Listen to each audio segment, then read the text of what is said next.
பொண்ணுங்கெல்லாம் சொல்லுவாங்கல்ல, நீ வேலைக்கு போகலனாலும் பரவாயில்ல, நான் உன்னை நல்லா பாத்துக்கிறேன்னு. எனக்கும் அப்படிலாம் சொல்லணும்னு ஆசைதான். ஆனா நீ வேலைக்கு போகலனாலும் என் கூட இருந்து நம்ம என்ன சிச்சுவேஷன்ல இருக்கோம்னு புரிஞ்சுக்கிட்டு ஒரு சப்போர்ட்டா இருக்கலாம்ல. டெய்லி இந்த மாசத்தை எப்படி ஓட்ட போறோன்னு யோசிச்சு யோசிச்சு என் மண்டை வெடிக்குதுடா. இத பத்திலாம் நீ எங்க யோசிக்கிற? நீ சந்தோஷமா இருந்தா உனக்கு போதும்ல. ஏய் அப்படி இல்ல. ஓப்பனா ஒண்ணு சொல்லட்டா, லைஃப்ல முத தடவை இந்த கல்யாணத்தை பண்ணிக்கிட்டு ஒரு தப்பான டெசிஷன் எடுத்துட்டோன்னு எனக்கே தோணுது.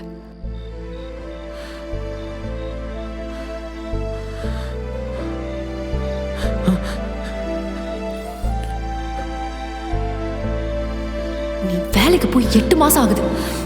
நான் கொஞ்சம் கொஞ்சமா சம்பாதிச்சு சேர்க்கிற காசை கொஞ்சம் கூட பொறுப்பு இல்லாம செலவு பண்ணிட்டு இருக்கேன். லைஃப்ல முத தடவை இந்த கல்யாணத்தை பண்ணிக்கிட்டு ஒரு தப்பான டெசிஷன் எடுத்துட்டோன்னு எனக்கே தோணுது. இதோட ஃபுல் வீடியோ பார்க்கணுமா? ஹேண்டில் கீழ இருக்க ப்ளே பட்டனை கிளிக் பண்ணி பாருங்க.